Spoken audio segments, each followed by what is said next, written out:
Bonjour tout le monde, bienvenue sur ma chaîne, j'espère que vous allez bien. Nous nous retrouvons en ce jour pour la vidéo d'introduction au mois de novembre 2023. Vous remarquerez que le décor a un petit peu changé. L'endroit où j'ai l'habitude de faire mes vidéos, mes lectures est soumis à des travaux au marteau-piqueur. Donc bon, on n'est pas très, je suis pas très fan du marteau-piqueur. Donc je vous emmène dans mon petit refuge à la montagne pour faire ces vidéos du mois de novembre. Alors, d'abord, les jeux utilisés. On a, pour la lecture sur YouTube, le Hanaka Tarot. Je vais la mettre à l'endroit quand même, la moindre des choses. Le Hanaka Tarot que vous connaissez, que j'utilise souvent. L'extension est faite avec ce jeu ici que j'utilise tout le temps. Les deux fois, c'était la 3 de bâton, c'est étonnant.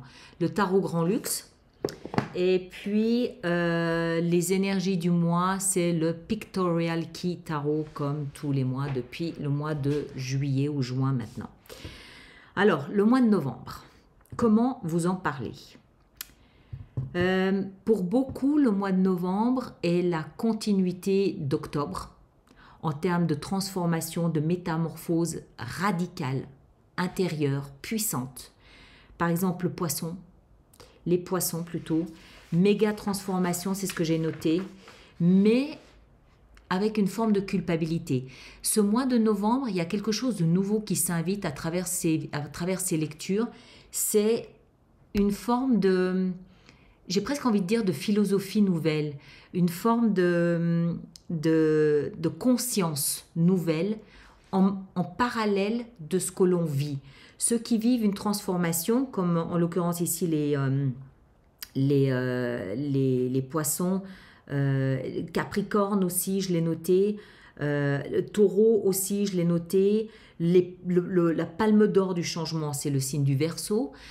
Mais en parallèle, simultanément, on dirait qu'il y a une émergence de conscience plus aiguë, plus subtile, plus présente, plus poignante. Ça peut même être déstabilisant. Là, je viens juste de terminer le signe du Bélier. Waouh. Je pense que oui, je ne peux pas le dire autrement. Il y a une conscience qui est en train de se développer, mais ça peut être déstabilisant. C'est pas difficile, douloureux, conflictuel, dramatique. Non, c'est pas dans le monde matériel. C'est dans le monde intérieur. C'est dans l'univers intérieur, à l'intérieur de soi, dans sa conscience, et ça peut perturber, oui. Bélier, waouh. Et puis, qu'est-ce que j'ai noté d'autre? Verseau, pareil, la palme d'or du changement. Magnifique. Mais un peu de peur. Un peu craintif, mais c'est normal. Enfin, en même temps, je jette pas la pierre, hein, je pense que c'est normal.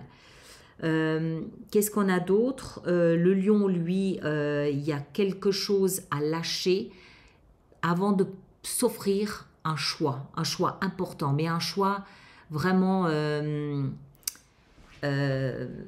difficile, compliqué. Et puis la Vierge, pareil, une situation perturbante, bouleversante, mais ô combien valorisante. Et ce sont des notions qu'on retrouve un petit peu à différents degrés, différentes intensités dans toutes les lectures que j'ai faites, en tout cas jusqu'à présent.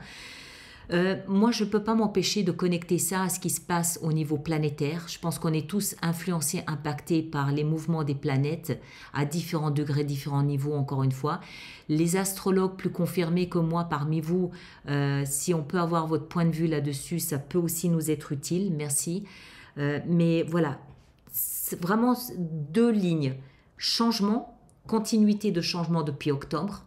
Et puis une émergence de conscience, une émergence de quelque chose de l'univers intérieur, on va l'appeler comme ça, l'inconscient, quelque chose comme ça. D'accord?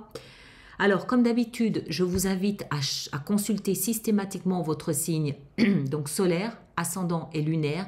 Vous faites une composition des trois, ça vous fait une lecture plus personnalisée, donc plus proche de ce que vous vivez.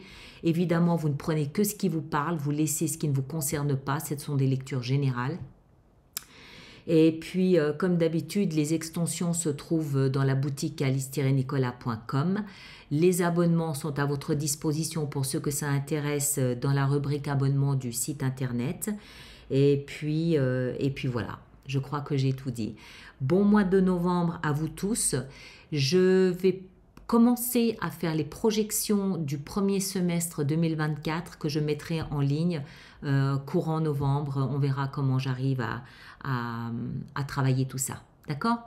Merci à vous tous. Prenez grand soin de vous et à très bientôt. Merci beaucoup.